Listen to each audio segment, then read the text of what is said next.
tardes. Gracias a todos los que hicieron esto de presencia. Estamos aquí para proveer servicios de interpretación al español para aquellos que así lo necesiten. Good afternoon, and we are here to provide interpreting services into Spanish for any transfer requests. Thank you very much, ma'am. Now introduce Mr. Rafael Larson. Thank you so much, and good morning. Good evening, everyone. Y'all can do better. Good evening, everyone. At our last meeting, we addressed how we as a city have worked to compensate for the state's blatant refusal to meet its obligation in funding public schools. The state is spending less than it was in 2009, and we're spending $31 million more at the same time period. We know our kids deserve a whole lot more than that. And it takes having some of these tough conversations around the table. We know that it will take more than 1 year or 4 years to make up for, you can say, a generation's worth of neglect. So we also discussed at the tables in the past ways that we might secure additional resources for Richmond Public School kids. Coming out of those conversations from the last meeting, it was clear that there was a lot more to discuss, bringing us all together to go across Broad Street and advocate for more money for our kids. And we need to do that in this coming year, and that's why the objectives for tonight, to clarify the purpose of our conversations, to clarify what we discussed last week.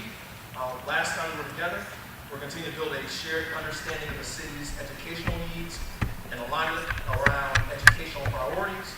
We're also going to share updates on progress toward achieving our shared goals for RPA's kids, and we're going to kick off the process of developing a shared legislative agenda for the 2019 General Assembly session so that all of us can link arm in arm and go across Broad Street together to do whatever we can with the dollars that we deserve in the Commonwealth of Virginia. So, the agenda this evening. Is designed to achieve some of those objectives. We're going to start with a brief review of the compact structure to make sure we continue to be on the same page.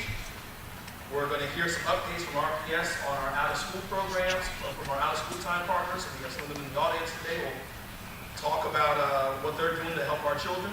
Then we'll move into a presentation on state funding, during which we will learn more about the challenges we're facing and some of the numbers we see from a financial point of view as a city, to be able to provide more opportunities for educational opportunities for our children.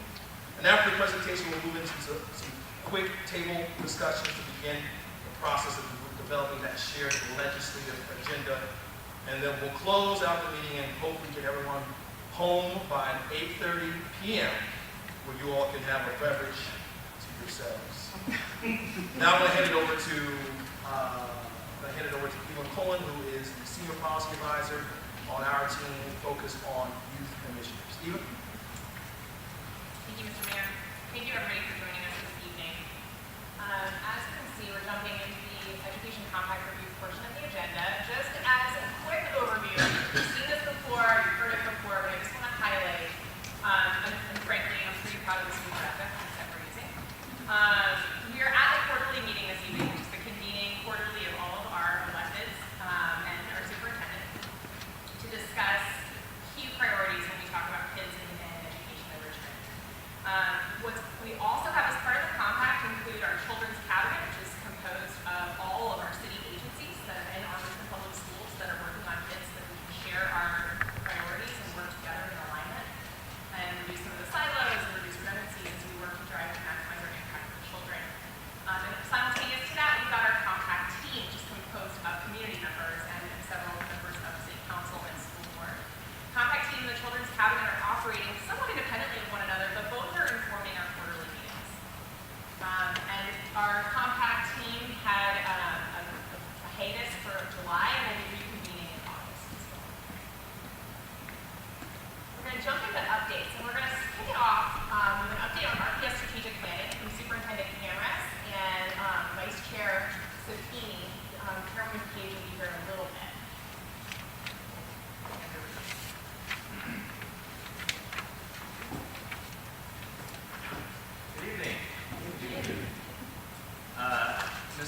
is a little bit delayed, so as Luna said, she'll be here shortly.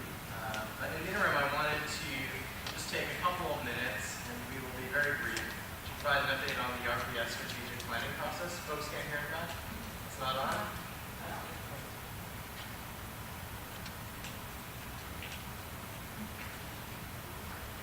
All right, I mean, I can project it if you need it for the recording. Okay, good evening, everyone. We're going to do a very quick overview of the strategic planning process. We have been engaged in this work for a couple of months now, in multiple stages, all across the city. Our first stage was visioning. If you remember, we had a visioning session at the last Education Compact meeting where we asked people to dream big about the future of RPS. We held about 120 visioning sessions all across the city. Based upon all the input from folks during those sessions, we distilled things down into 5 themes. Those 5 themes are, number 1, safe and loving school cultures. Number 2, skilled and supported staff. Number 3, exciting and rigorous teaching and learning. Number 4, deep partnership with families and the community. And number 5, modern systems and infrastructure. Then we went back to the community and said, in each of these areas, what are the key actions that are most important to you? Got hundreds and hundreds of ideas. And then we took that and distilled it into the document that you have at your table, which lists 15 key actions in each of those 5 areas.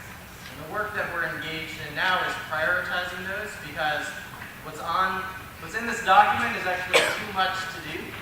We have to focus if we're going to be successful. And so we're engaged in a series of conversations around the city to help us prioritize with the community what are the most important actions for us to include in our strategic plan. And we will also develop a set of metrics to determine whether we have been successful in this work going forward. The process is at the August 6th board meeting. We'll have the next iteration, and our hope is that by August 20th, we have a final version for the board to consider. I want to thank the council, the school board, the mayor for your participation and support of this process. I think we have hit 170 community meetings. My last one was Friday night in the 7th district with council member Dr. Newbill and board member Burke. And the storm came and knocked out the power. 7th district, and it was at the Peter Paul Development Center. I want to give a shout out to Mr. Figgins. 7th district is not easily deterred, so everyone took out their cell phones, and with lights from the cell phones, we proceeded to do the work. And Linda's telling me, that was when? And I have one tomorrow night at Miles Jones. Thank you. We are incredibly excited about all the work that has gone into this. I really do believe this will be our plan, not RPS's plan, and I think that is what makes it so beautiful and so powerful going forward. I also want to just quickly update folks on the joint construction team. This is a weekly meeting of myself and representatives from RPS and the CAO and representatives from the city about the construction of new schools using the funds from the meals tax. I will tell you this has been a very productive and positive partnership. We meet every week working through issues that come up. So far, we have put out RFPs for the design firms for Green, Mason, and Elkhart Thompson. And the committee is doing its work to make the final decision on the design firms. Then we'll have school-based community groups that will get to see a set of prototypes from each of the firms for each school, and they'll be able to weigh in on which of those prototypes fits the community's needs the best, and to make adjustments to those prototypes as necessary. So the work is moving forward, and we are aggressively working to make sure that we're able to open up those schools in August of 2020. Dr. Sweeney, anything you would like to add? Get all the points. All right, I was told 5 minutes, so I think I did my job. Yes, I don't know. Yes. Yes. Thank you. During the budget season, there was a discrepancy on how much Yes. funding was left for facilities based on what the city was saying and what your folks were saying. And I know I've emailed you all and I've emailed the city folks. Where are we? Especially if you're already, hiring architects and stuff, because there was money that was set aside several years ago for planning and that sort of thing. So I really would love an update. Thanks. Yes, thank you for that question. In fact, we had a meeting last week with Lenora and her team to work through fund by fund. We've made our way through 4 of the 5 capital funds, and we have 1 more to do, which we're going to do this Friday. And so after that meeting, we should have a very good and shared understanding of the funds that we do have.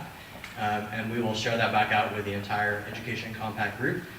It'll be very exciting for us to have one set of numbers to be talking from, and I'm confident that with the work we're doing with Lenora and the rest of her team, we'll get there.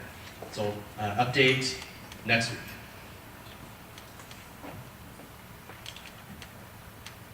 Thank you. Thank you, Superintendent Cameras. And now Mayor Stoney is going to lead us through an update on our out-of-school time providers and partnerships. And so we've got a few folks in the audience who represent the funder side and the provider side. And we'd love to have all of you who are going to be sharing some remarks just come up and join us. And Mayor Stoney will tag you when it's your turn.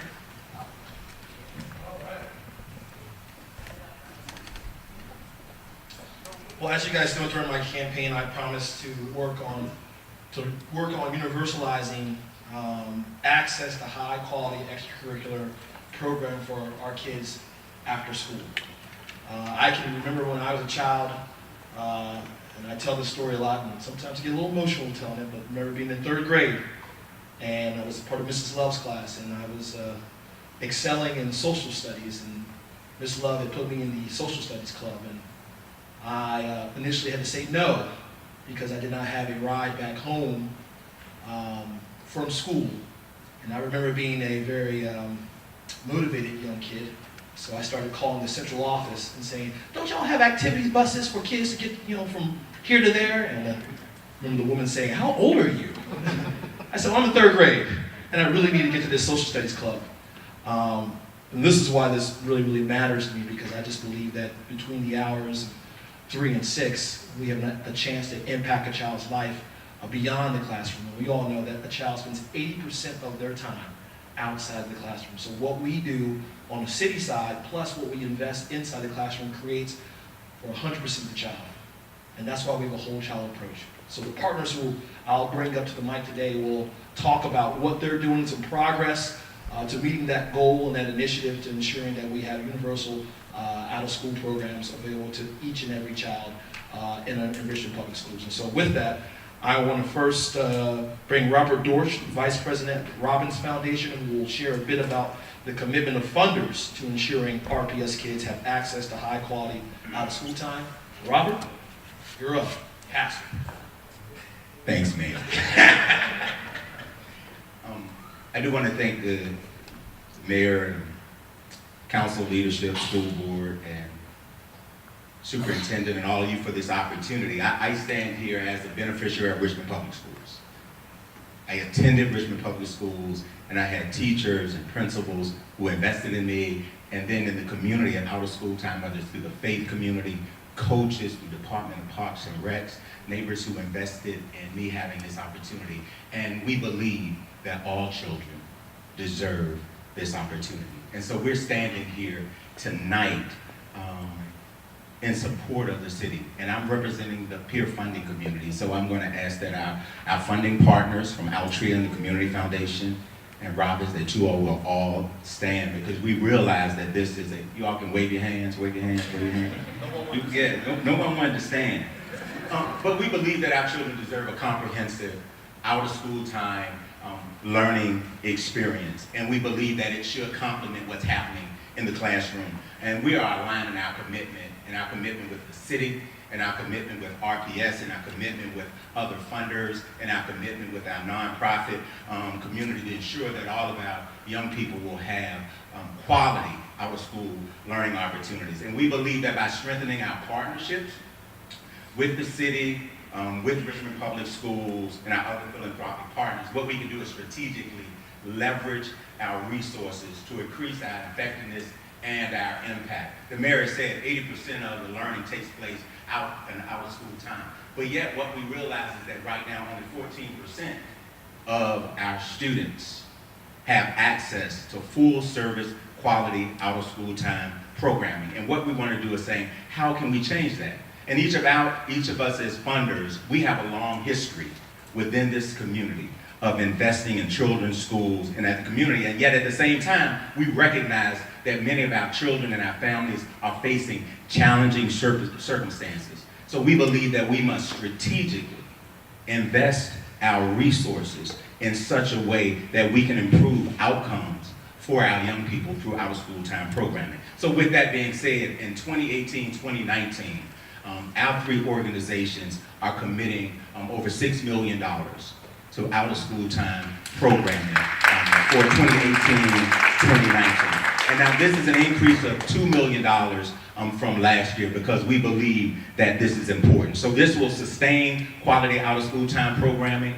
and that's about $4 million, but then another $2 million to help with expanding additional out-of-school time slots and also supporting the building of capacity and infrastructure for out-of-school time to ensure that it is successful. And this is aligned with the RPS strategic plan, specifically with the deep partnerships and family priorities. We think that that is important because we're talking about the whole child. So we're talking about 7 to 3, we're talking about 3 to 7, but we're also talking 7 to 7 because it's a whole child initiative. And so we think that's important.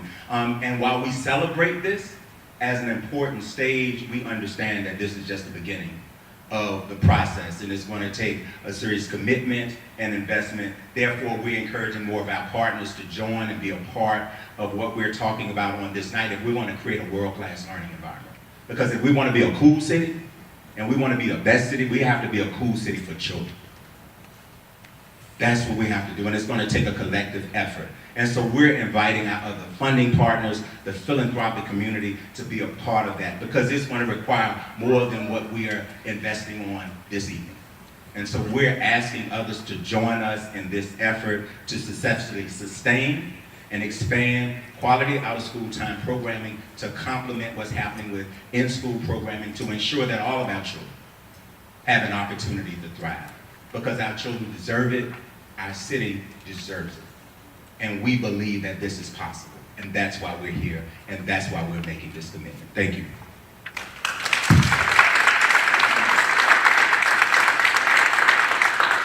Thank you, Robert. I would be remiss if I didn't also recognize the members of the City Council who together work towards meeting that commitment of putting more money into out-of-school time.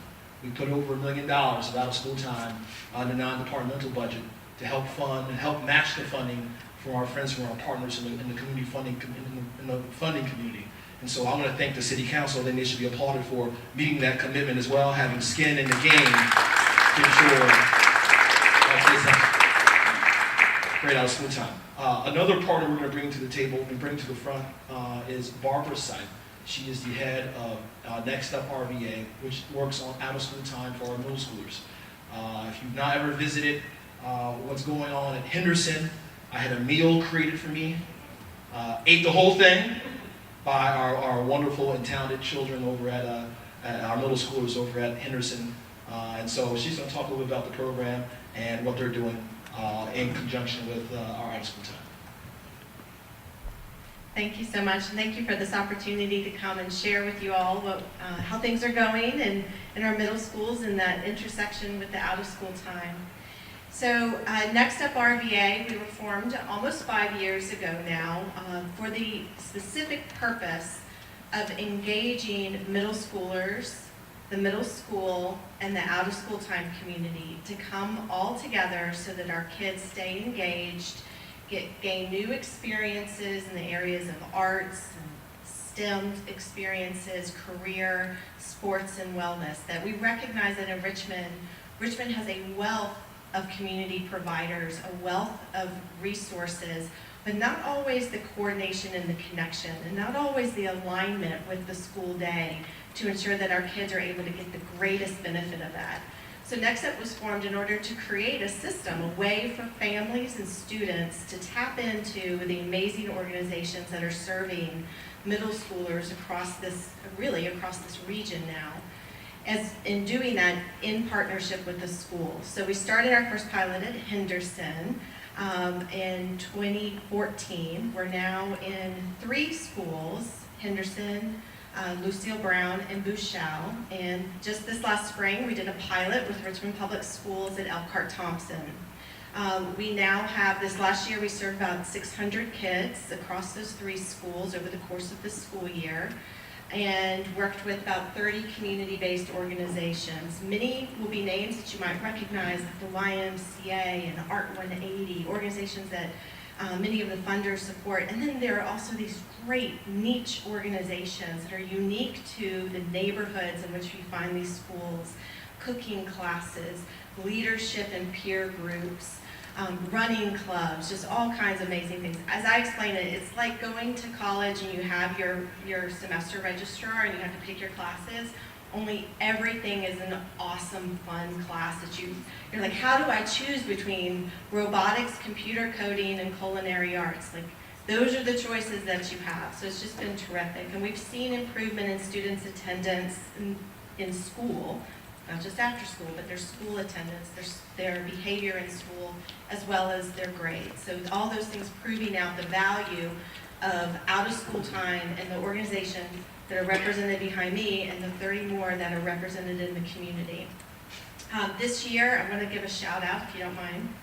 RPS has just been such a wonderful partner this year, and we've seen just change happening in these last 6 months. We have, 4 grant applications in right now to the state in collaboration with Richmond Public Schools to get more programming to Elkhart Thompson and Albert Hill and to support the programming that's going on at our 3 schools now. So, partnership and bringing in the different sectors to work together on the funding is what's going to make this sustainable and long-lasting. So I just wanted to say thank you to Mr. Cameras and to the whole RPS team for all your support, to the school board as well. Thank you. Thank you, Barbara. And we are very excited about your expansion to some of our middle schools and what the results will be from that, and thank you for everything we do. It's now my honor to bring to the podium a person who needs no introduction. Damon Jiggis with Peter Paul Development. We are very excited about. Am I messing with you? Is that okay? I gotta set you up, I gotta be your hype man, But we love the things that you are doing out in the East End, and we can't wait to see what further impact you can have on a number of new students in the East End. So, everyone, I present to you Damon Jiggins. Thank you, Mr. Mayor. And first and foremost, I'd like to thank council as well as the funding partners in our community for investing in our young people. This is something that's near and dear to my heart, as I'm sure it's something that's very important to you all. What we do at Peter Paul is we don't see our students as at risk. We see them as being full of potential. We see our community as being the community in Richmond that has the highest potential, if you will. So that's where we start. Had it not been for traveling soccer when I was coming up in high school in particular, I wouldn't have found VCU. Had it not been for Parks and Recreation, which gave me my first employment opportunity, I wouldn't have found youth development work. And so these are the experiences that have really molded me into the man that I am today. Ensuring that our children have a lot of the resources that I didn't have, that they have the exposures and the opportunities that I did not have. And so each and every day when I go to work and I see any child who's asking or needing for anything, it's my job, it's my pleasure to make sure that I afford them as many opportunities as any student from any affluent community around us. And so we're currently serving around 300 or so students. Right now, we've grown tremendously over the last few years. And, again, I thank you all for your continued support in the East End, but we've got a long way to go. There are about 4,000 or so school-age students in the East End alone. And again, they're not at risk at all. I have the pleasure of seeing these children excel and exceed our expectations each and every day. And that's something that I use a phrase quite a bit, that our students aren't just products of their environments, they're products of our expectations. And so as long as we're able to set the bar very high and making sure that these kids have these experiences and exposure opportunities, that's what enhances education. So when they return to the classroom, one of the things that we love to see at Peter Paul is, even if you don't know what's going on in the classroom, evidence that learning is taking place is when you see hands being raised, when you're hearing the kids asking very inquisitive questions and probing and challenging our teachers, and that's exactly what the learning experience should be. But in order for our schools to be successful, it takes a committed effort on so many of these partners behind me and out in our community that are working together to make sure that happens. We want to make sure that your investments are being returned, and that return is not only how they're performing on tests, but it's how they're showing up in their communities. And so the biggest thing that we're doing right now, or the newest thing that we're doing right now over at Peter Paul, is forming a very structured program around parental engagement. So understanding that our children cannot exist outside of the context of their families or thriving parents, we're making sure that they too have the support systems they need, and that they're being afforded opportunities to contribute to the community, not being just recipients, but also contributing their worth, their value to this community. That's how we uplift our kids. That's how we uplift our communities. And so we're reminding our families of that each and every day. So again, I thank you all for affording us this opportunity to serve beyond the bell. It is very, very important. I wouldn't be who I am today. Mayor Stoney has already shared his story of who he is and how he's gotten to be the man that he is today. And so I see this. For the last 20 years of serving this Richmond community, and I've served in every housing community, every challenged community in the city of Richmond, I see evidence that our kids are capable of greatness as long as we can invest in them beyond the dollar, but it's relationships as well.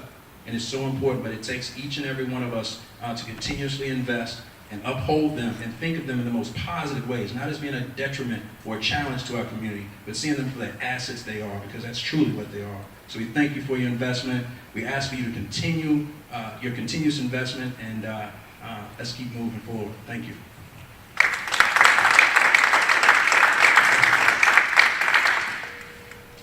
Now I want to bring Chris Frelke to the front. Chris, we hired Chris away from Raleigh, North Carolina, and I have to say one of my best hires in the last 18 months was hiring and ensuring that Chris Frelke would be the new Director of Parks and Recreation here in the city of Richmond. We, as a city, already serve a lot of children. And so what Chris's challenges will be to how do we ensure that we can meet the needs of all of our children that we currently serve by providing a high quality programming around out of school time. So Chris is going to talk a little bit about that. Chris? So for some of you, I need to introduce myself because I know I might be a new face in the audience. Some of you are familiar faces, but my name is, as the mayor said, Chris Frelke, and I am the Director of Parks and Recreation and Community Facilities. I'm really excited to be here, and I think one of the things, as the mayor alluded to, is that we do impact a lot of kids on a daily basis. We have 17 after-school sites. We have 9 fun clubs. We do our summer camps. We have large athletic programs. We have a lot of different things where we're impacting those kids' lives on a daily basis. But one of the things that we haven't done the best job of is telling our story and documenting outcomes and looking at all the different pieces. And so first I want to thank these people standing behind me, because they have been a huge support when I came on board. They reached out, they embraced me, and they were really trying to say, we want to help your programs. We want to improve the quality of these programs. Also, I want to thank the leadership of the mayor and also council, because when I came on board, it was definitely a high priority when I would meet with different counselors and with the mayor that we need to improve the quality and do great out-of-school time activities. So as a lot of you saw, we had a huge investment from the city perspective in Parks and Recreation in this budget year. We got $650,000 to increase our hours of operation. So now we're open on weekends. So we're open from 1 to 9 on Saturdays and Sundays. That is huge. We also are staying open late on weeknights till 11 o'clock. Again, there's a lot of stuff happening in that out of school time, and we want to be there. We want to reach out and expand our services to people, because every one of us here has somehow been impacted by different people in the community through recreation services. We all have those special moments like some of us have alluded to that have impacted our lives, and we realize is that our facilities are those places in the community for people to go to. And so that is one of the things that I'm charged with, is to make sure that we have those hours of operations, but we also get things going on in there and offer services, partner with different agencies, partner with different groups to make sure we are impacting the lives of the individuals in there. The other thing, the quality is huge. There's a lot of services that we are doing as a Parks and Recreation provider, but documentation has not always been our strongest suit. So that is some of the things that we're working on. And we're going through where we're going to pilot 5 sites in the coming year for YPQI.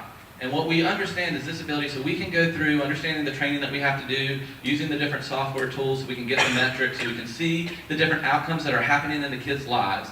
Once we do that, we're going to evaluate and determine how we roll that out beyond just our before and after school program. Because as a lot of us have mentioned, is that before and after school and that out of school time is key. But there's a lot of other services that are being provided that impact those kids and are just as beneficial and are doing those out of school time things that we want. Sports. We have a huge sports program in there, and there's a lot of ways that those coaches can help mentor these young men and women. So looking at those different pieces and how we can sort of tweak those things to provide training to our coaches, looking at those different outcomes. So this is just the start for us. And we've had, again, like I started, we have had tremendous support from this community.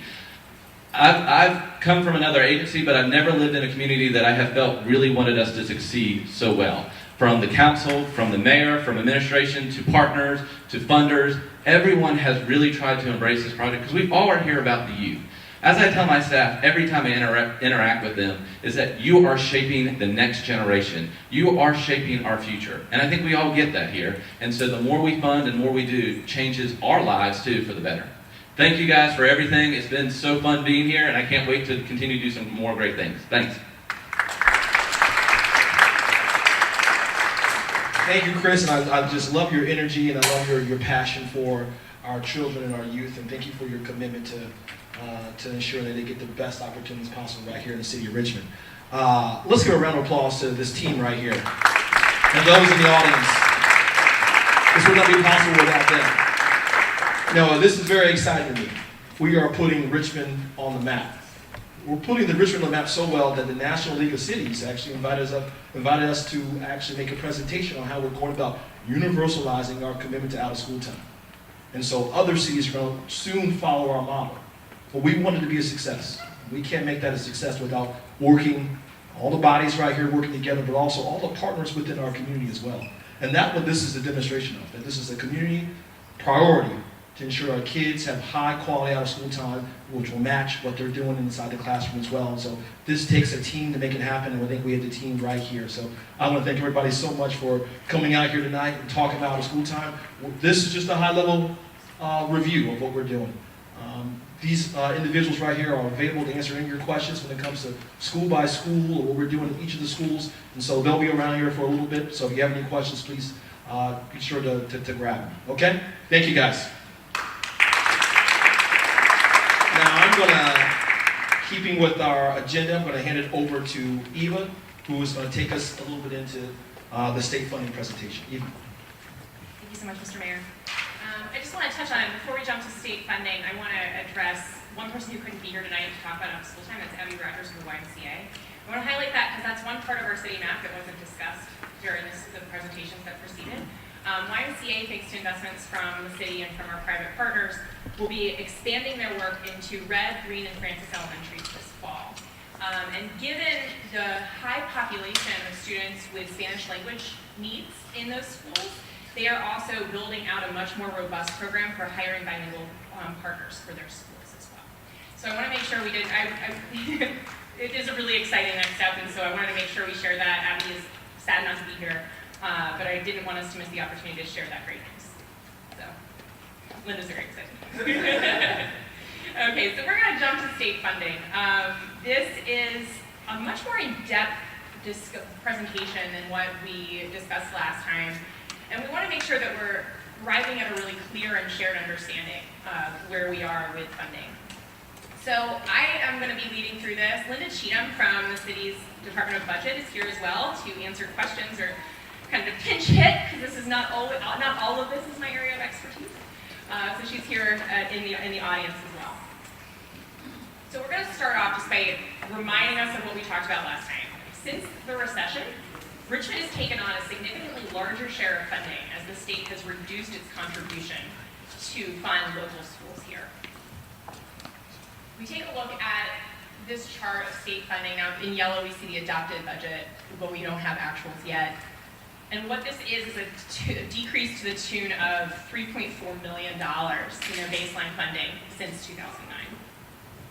Another revenue stream from the state is state sales tax. So those two revenue streams combine to fund schools from the state. Sales tax has decreased to the tune of $6.3 million since 2009. Together, the total state contribution has decreased close to $10 million since pre-recession levels. We've seen it kind of tick back up a little bit, but it certainly isn't where it was. Meanwhile, locally, we've seen continued increases, particularly in the past few years, to the point where the 2019 adopted budget includes $31 million increase since 2009. And so to compare those two things is pretty significant when we think about the fact that our net change in funding at the state level is -10 almost. And on the local side, we've added in an additional $30.9 million, $31 million, rounding up. So given these constraints, it puts a lot of stress on us at the local level. We know that we can and must do whatever we can locally to fund schools and fund our kids, but we also recognize that we're facing increasingly dire straits as the state continues to refuse to meet its obligation. One thing the state has in place, ostensibly to help offset some of this, is a pilot, because we'll talk about in a second the local composite index. Many of us have talked about this repeatedly. And the state pilot is an effort for the state to compensate for tax-exempt property that it holds in the city. It's paid by the Commonwealth, but it's decreased since 2010. Let's take a look at the exempt property that exists in the city. We've got federal, state, local, religious, charitable, educational, other. But the big headline is that overall, we have $7.7 billion of value property that's tax exempt in the city of Richmond. $7.7 billion. An iPhone calculator vertically will not include that number. I tried. If people are trying to do math, you have to do it horizontally because it's too big of a number for your iPhone.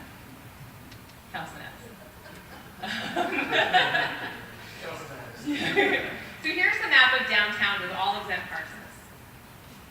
As you can imagine, some of the highest value properties actually probably waterfront, downtown, historic buildings, many of which are tax exempt. When we break it out and to look at the Commonwealth of Virginia and VCU, which are two of the largest landholders in our city, you'll see in the blue that a lot of well-located and correspondingly high-value properties are tax exempt and held by the state. So big picture, we're looking at $7.7 billion of the 2018 assessed value of all exempt parcels in our city. If we look at just state-owned exempt parcels, we're looking at $3.3 billion. But if we assume taxation at full value and 100% collection, so if we taxed all that property just like I pay taxes on my house, we would be generating $40 million from state property alone every year. Now let's look at the pilot revenue. In 2019, we saw what amounts to about $3.3 million of pilot funding. Or 3.4, my apologies. Clearly, 3.4 million is not 50 million. And so that's a big piece of why we're facing additional challenges. So there's two components, like we've mentioned. We have a continued decrease of state investment over the past 10 years, at the same time as we're facing a lot of tax exemptions locally. And this rolls into what we've talked about, the local composite index. And I apologize if this is redundant for a lot of our folks on council and school board, but for the sake of arriving at a shared understanding of the challenges we're facing, we wanted to make sure that we ran through how the local composite index works tonight. So ultimately, the local composite index, or LCI, which has been a buzzword for the past few years, determines a locality's ability to pay towards the overall cost of educating children. The following indicators comprise the LCI. The state looks at the true value of real property, adjusted gross income, taxable retail sales, and average daily membership. On top of that, even though the index can range above 1.0, meaning that some localities need like negative support from the state caps it at 0.8%, to ensure that all divisions, even the more affluent ones, receive funding at least at the point of 0.2 from the state. Now, I want to highlight how uniquely disadvantaged Richmond is by the way that LCI is calculated. The real value of property is high compared to other localities. We have waterfront property, we have a beautiful park system, we have a lot of beautiful old historic buildings. But the use value, especially some of the highest value property, is incredibly low insofar as it's tax exempt. So while we're calculating our ability to contribute based on the value of the land, we're actually not generating any revenue from that value, so it tends to hurt us. Moreover, affluent residents, which increase our adjusted gross income, also skew down our average daily membership of schools, because many of their students don't attend school in Richmond Public Schools. So what we end up seeing is a smaller than we would expect average daily membership for the affluence of some of our residents, which means that it misrepresents the concentration of poverty of our students. Additionally, facilities are older and less well maintained, quite frankly, due to massive resistance and its after effects of systemic racism. When people left our city and opened schools in the counties, they were much younger and easier to maintain and more affordable than ones in our city. And finally, poverty and other student-based indicators are more concentrated in Richmond and also not accounted for in the local plasma index. One of the biggest challenges of this index is that it assumes all localities and all students are the same. The state has ways of adjusting and building weights on for poverty and other at-risk and other what they call at-risk add-ons, but they don't quite compensate. It's a drop in the bucket. And so again, just to kind of hammer this home, 6% of all parcels in the city are exempt from taxation. So that's the high level. I want to make sure that I stop there and answer questions for folks, and might tag Linda if we've got some questions that I can't answer. Dora. I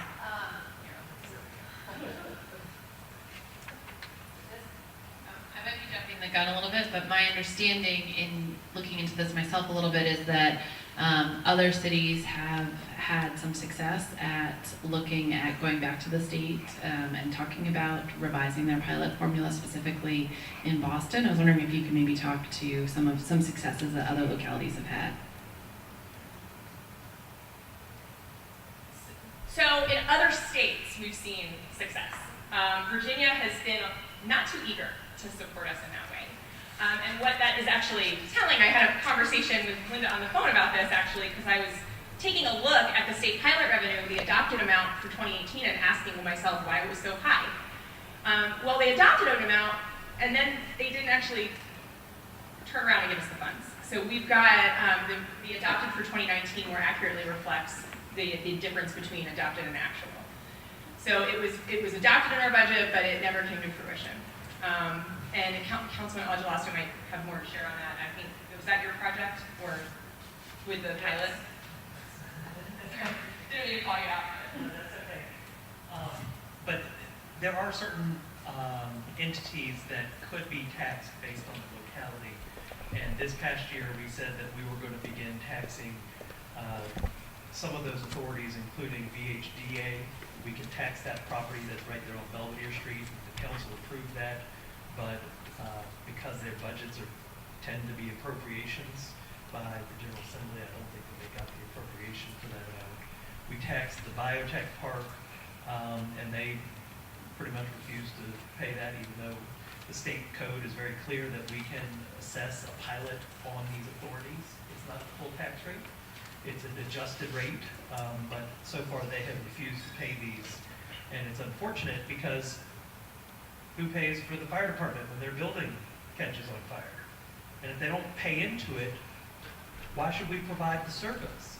That's the biggest frustration.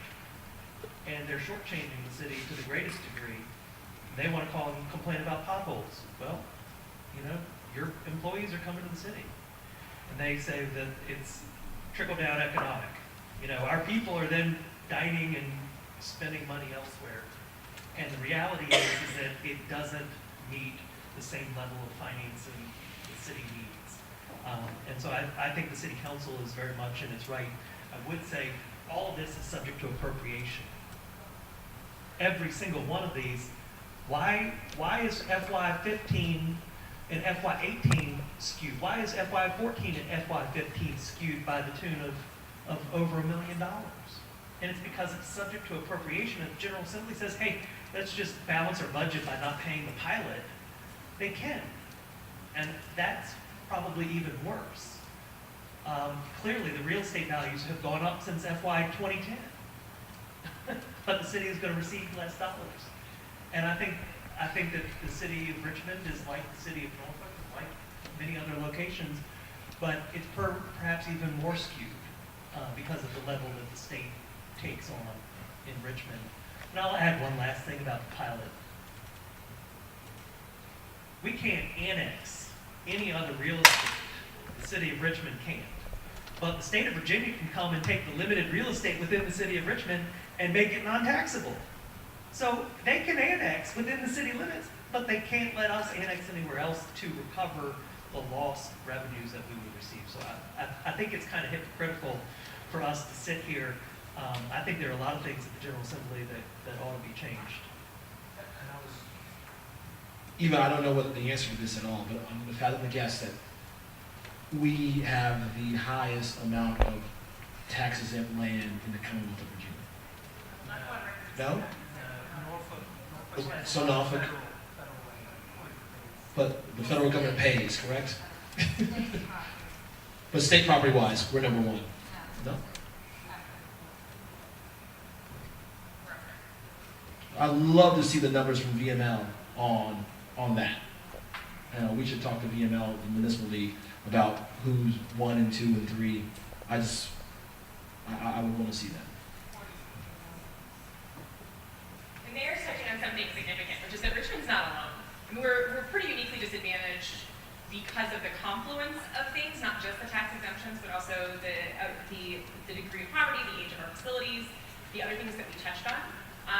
Richmond is not alone in this. We have a funding model that, quite frankly, isn't really providing what it needs to do, on top of which the state, not only in the appropriation process for the state pilot, refusing to meet its obligation here, it's doing the same thing with our standards of quality funding as well.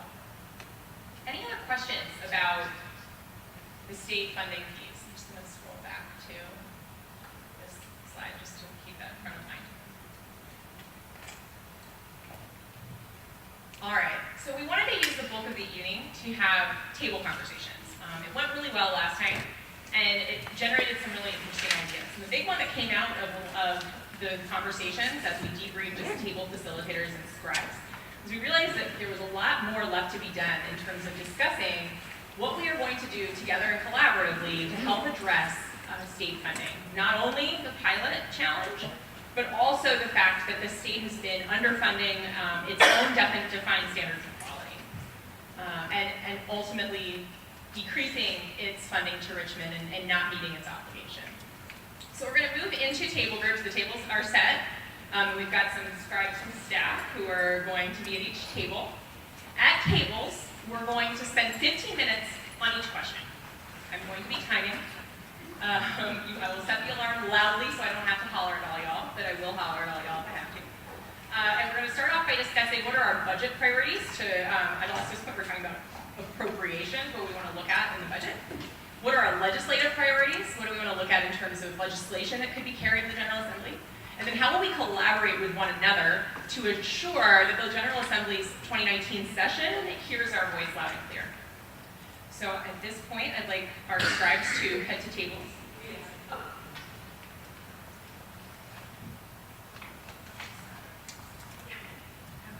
General question, and it's about the MOU that the school district entered into last year.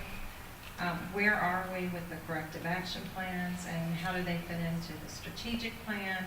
And if we're talking about advocacy, I'm hearing on the state side the impression that we're not being as cooperative or getting their concerns addressed. So how are we fitting the corrective action plan into the strategic plan, and how does that all fit together? And is it down to individual school levels, or is it an overall corrective action plan? Do we have those plans yet? Are they still being worked out?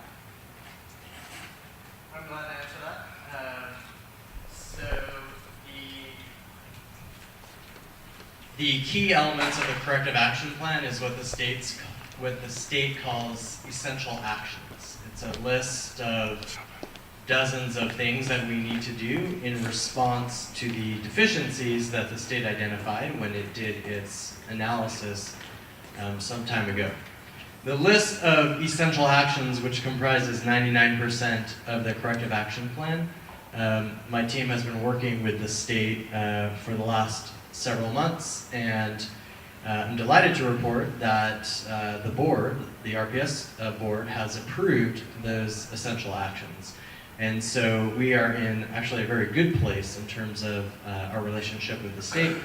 In fact, our primary contact there said she was more optimistic today than she has been in all the time that she's worked with RPS. As for how it relates to the strategic plan, the strategic plan ultimately becomes a part of the corrective action plan. And in fact, the corrective action plan can't be officially approved by the State Board of Education until we have the strategic plan completed as well. And so that is all going to happen over the next roughly 6 weeks. And then hopefully everything will be approved by the state in the September meeting.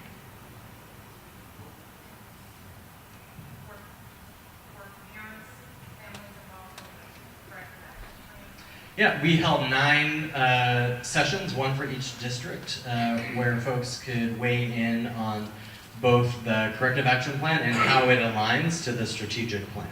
And so that happened about 4 or 5 weeks ago. And so all that information was then incorporated into our discussions with the state.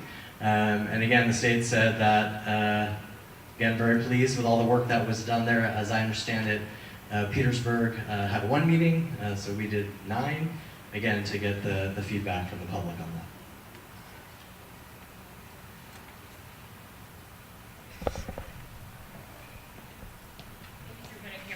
Any other questions before, about any part of our agenda? Frankly, he's a little ahead of schedule. So any other questions before we jump into the more interesting part of the evening when we like to talk to each other? Okay. All right, scribes, take a table. And I will have an alarm going off in 15 minutes, and then at which point we will share out from each table.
Did we come to consensus on anything? We're still in dialogue. A lot of what we threw out was having and we discussed this, about really having a serious conversation about dedicated funding. That if we're going to kick this can down the road, at some point we have to develop a praxis and decide if this is what we want to do, here's the pathway to make that happen. Or if that's not what we endeavor to do, then find something else that's going to work so the schools can do the work that they need to do. We discussed, from a legislative standpoint, looking at ways to close loopholes, to look at taxes that are not being paid, whether it's the tax abatement program and things of that nature. How can we get more funding to the schools and to our general budget so we can assist? Then how do we come together collaboratively, pulling together, the Norfolks, the Petersburgs, the other schools in rural areas, so that we could have one voice and take that to the General Assembly to kind of gain some traction. Now, will that happen before Jonathan and I have hair, along with Mr. Hilbert? We don't know. Probably not. But definitively no. But hopefully, there's still hope. But again, we've got to begin to move the needle to address the issue, because there are localities that are benefited by the LCI, and so they may not be properly motivated to help us in this cause. But we still have to, as the old folk would say, fight the good fight to make sure that our voices are heard and that we move forward. I think that gets to some of it. Table 1 jumped ahead. Thank you. We want to focus on budget priorities right now, but thank you for giving us a preview of the next section. So that means we're done. Oh no. All right, so table 2. Who wants to share out your discussion about budget priorities? I've been elected, so there we go. Our budget priorities are maintenance of the schools, our school facilities, new construction, and then operations of our schools. Those are 1, 2, and 3, but they come out of different pots, so we certainly believe that those are very important, particularly operations, I think, just meeting the basic in-class needs of our students. Thank you. Table 3. This group was so quick. I'm just going straight down the list of all the things they came up with. Proposed legislation to cease the diversion of lottery funds to non-K-12 appropriations, so 100% lockbox on the lottery for public ed. If that can't be achieved, then make the lottery appropriations publicly reported in terms of percentage funded to non-K-12 entities. At-risk add-on, LCI change, urban-rural coalition around the state funding formula, constitutional fund to the constitutional obligation per the Virginia Board of Ed, delink the teacher pay local match requirement from the state funding for teacher pay, and retail sales, have the General Assembly ensure that the state retail sales tax is being applied appropriately to public schools.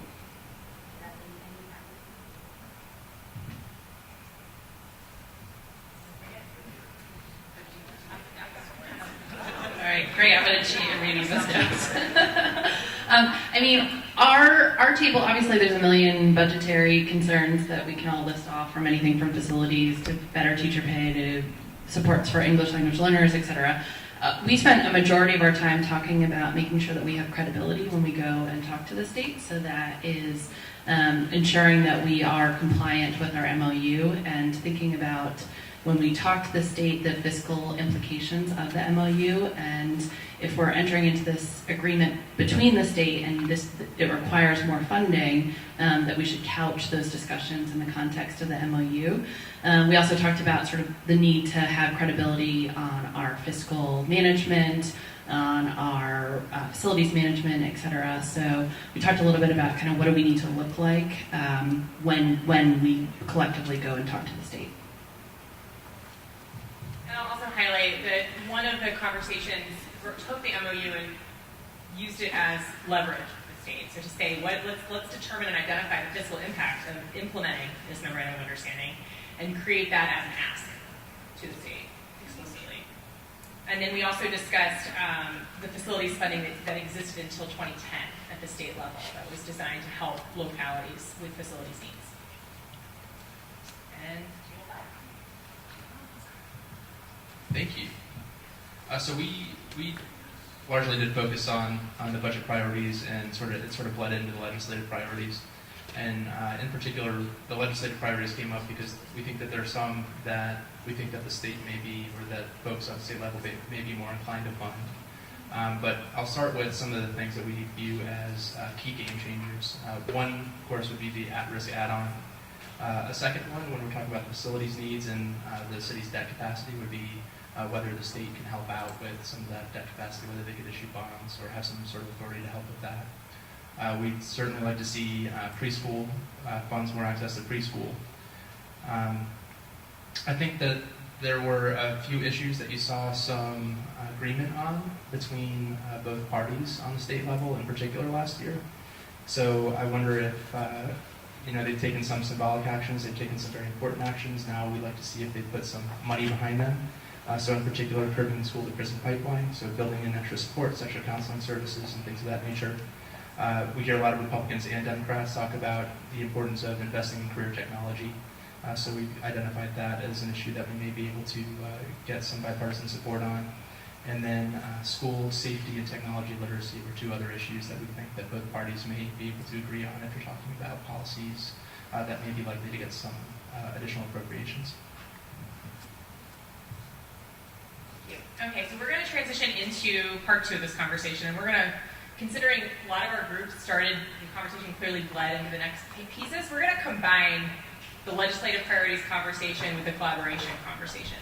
So in 20 minutes, my buzzer's going to go off, and I'm going to come back and I'm going to ask your tables to share out what you've identified as 1 to 3 legislative priorities, not budget items, but legislation, and then how you will plan to collaborate across bodies to achieve these ends during the 2019 session. So, got my timer, let's get started.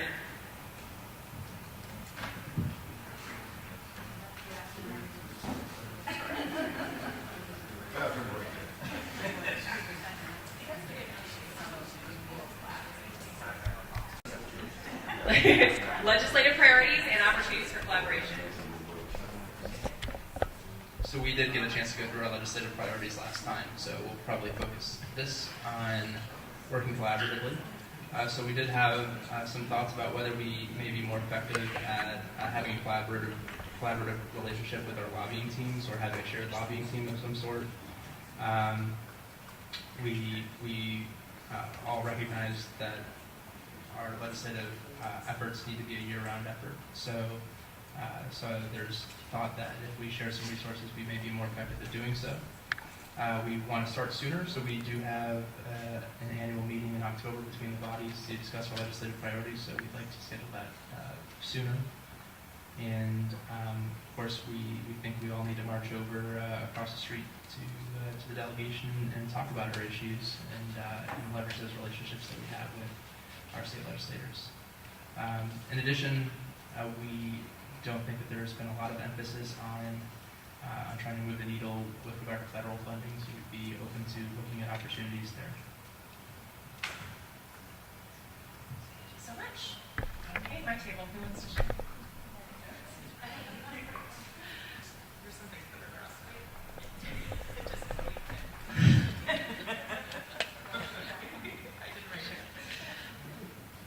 We talked about looking at other Virginia funding formulas that are used to allocate money and seeing if there's an opportunity to think through, for example, the funding formula that allocates state funding for preschool slots. Is that a better formula than the existing state formula?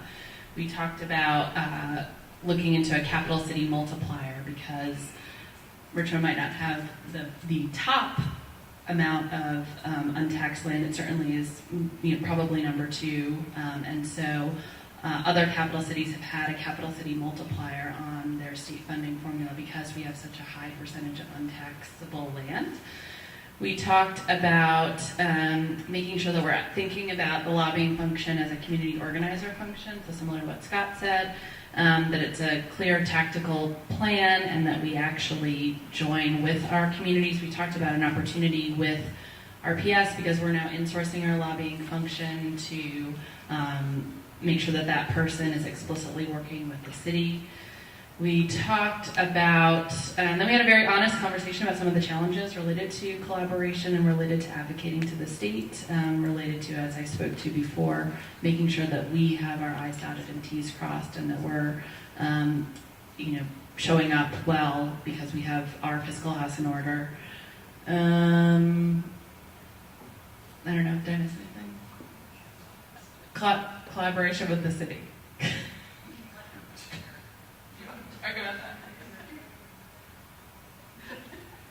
We had a very spirited conversation pertinent to, for example, procurement, HR, some of our central office staff, and opportunities to perhaps evaluate consolidation.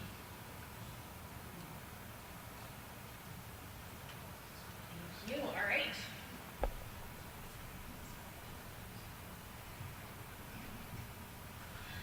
Okay, so our table came up with, number one, a shared legislative agenda with, city council, school board on public education specifically.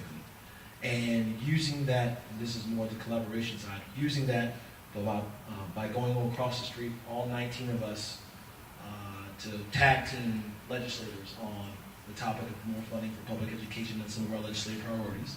But also following that up with a week where the community follows us up and says, hey, you sat down with school member Dorr, and we want to talk to you about what you all spoke about last week. Kind of like replicate, multiple touches, reinforcing that. Number two,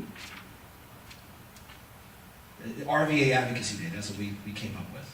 So a hit from all of us coming collectively, a hit from school board, city council, our office, and then the community also following up with a hit too. So multiple touches in one time. And also using the legislative reception we have, using it as a moment to go through our agenda with members of the General Assembly. Because obviously when they come by, they like to come by and have a glass of wine and another glass of wine and some free cheese, but we never get an opportunity to say, hey, by the way, you're in the city of Richmond, here's our agenda. So not missing out on that opportunity. Another idea that came up here was staggered terms for school board and city council. That was agreed to by the table. Also funding the standards of quality fully, or at least making some headway towards that. Some of the ideas that were brought up in our legislative, or in the last question we talked about too. Anything else, guys, that I missed? We love the capital city multiplier idea. All right.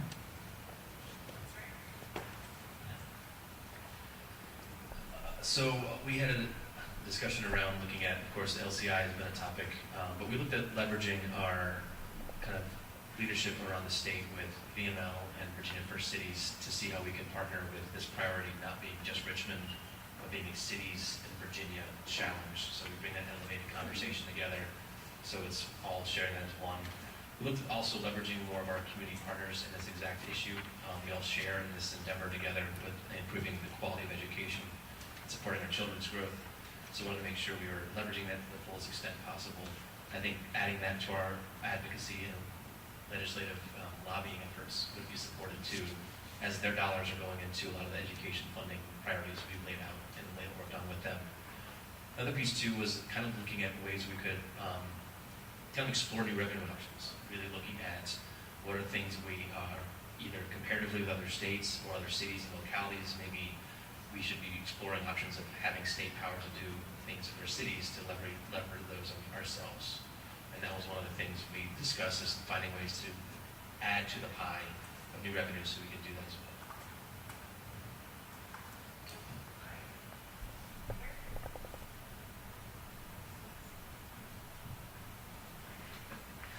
Well, what we touched on that we didn't touch on earlier was really looking at other localities, such as urban areas as well as rural areas that share the same challenges that we do, such as low funding, crime rates, as well as poverty, and really collaborating with them to go down and address those issues.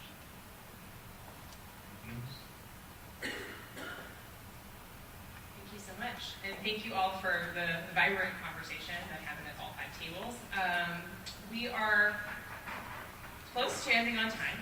Before we move forward to our closing remarks from our mayor, I wonder if anybody else has anything to share or thoughts, if anybody has anything they want to, coming out of this conversation before we close out for the evening. Anybody in the audience have anything they want to share?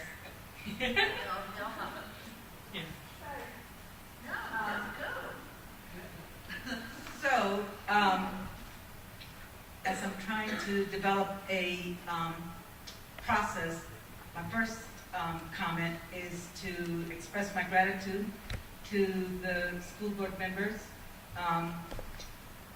the Mayor's Youth Academy, and I've got something special for you in a second. And the school board, everybody. I had asked before, every time I asked a question, when I heard the comment, we're moving forward with intention. I've got to tell you, I'm very appreciative and very inspired that you have collectively listened. And for example, the Mayor's Youth Academy, when we had a report from the Office of Community Wealth Building, Latinos were not counted, and within a couple of days, Toria Edmonds reached out, offered us positions. We've hired 6 RPS students, Latinos, and well, everything is great. Thank you. To you, Superintendent Cameras, and to your cabinet, I have got to tell you, I have been volunteering in the community for many, many years. And what I have seen, the result of your community days and going out in the communities, I have to tell you that you have my full support. Knowing how, I think I told my co-coordinator for our summer program, the fact that I witnessed, first of all, at the Welcome Center, or the Southside Plaza, we had to bring in 3 or 4 extra tables because the community, the Latino community, showed up in force, and they were asking for pictures with you. One of our shyest, one of our employees, Stephanie, who has very limited English, when she saw you were leaving, remember, she chased after you. She's like, I didn't get a picture with you. And it just impressed me, and it did my heart good for you to say, you don't have to show me your ID. I know who you are, Stephanie Reyes, at Huguenot. I have never seen that from any elected official or appointed or anybody in all these years.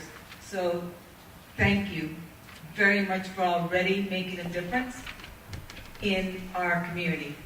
And Dr. Harris, you right there along with him, and Michelle, everybody, just thank you so very much. Having said that, now, sorry, she's been waiting so long to get to me. So, a couple of things. With the budget priorities, you know you love me, Mayor Stone.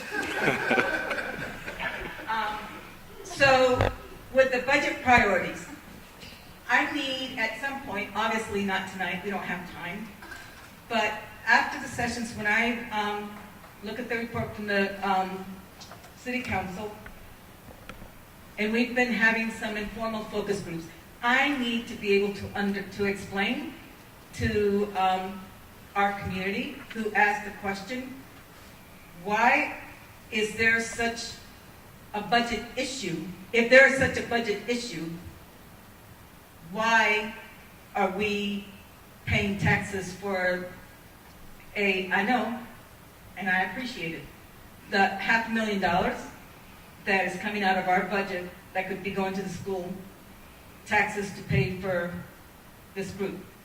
And the same thing, the taxes and the upkeep of the Coliseum. Again, that's a freebie.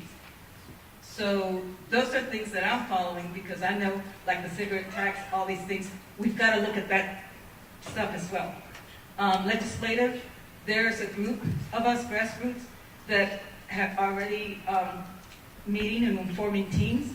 The like LULAC and NAACP and other interest groups. The committee, we're teaming up to start in September, visiting the General Assembly, visiting the delegates and visiting the senators to have one-on-one and talk about the issues that they left on the table last year, the bills, and then of course, I'm following the education bills. And we're talking about collaborative. One of the things that I heard tonight, wonderful after-school programming, these funders, great things. However, I'm not sure where that fits in, and I know the parent liaisons and whatever, but for after-school programming from 3 to 6, we have started having conversation partners for Latino parents. We're doing it through the summer to make sure that the community or the parents, you don't have the chaos start of the year. And the funding, I'm sorry, as many times as we, LULAC, League of United Latin American Citizens, has been doing program in the community, we're all volunteer, and by the time I find out about grant funding opportunities, it's gone. How do we find out, and how can we collaborate on, and again, thank you so much for moving that here. And this is Velma Seymour. She's also on our compact team. And I think what I'm hearing loud and clear is there's energy to leverage our compact team to actually make more accessible and more equitable some of the things that are happening at the city. And so I think we might be able to purpose our time with the electeds who are part of the compact team, the administrators who are part of the compact team, and the community members who are part of the compact team to create a bridge between some of the more obtuse parts of the city and our community level folks. So we might be able to use that opportunity in our August meeting. What I'm hearing is there's a lot that needs to be addressed, and there seems to be no route for that to be addressed at the moment. Exactly. And so I think that we have a body that can actually do that work, and I'm grateful that you're on it, because you won't let me forget this. So thank you all for attending this evening. I'm going to hand it over to Mayor Stoney to make some final remarks, and we'll close out. Do we got anything else? No. I'm messing with you. I'm messing with you. I think to sum up this evening, I think we all heard about how the Constitution obligates the state to provide an adequate education for our students. And I think we can all safely say that they are not meeting that obligation. And that both the state and all of us working together, we can do that for our children, but it can't be so one-sided.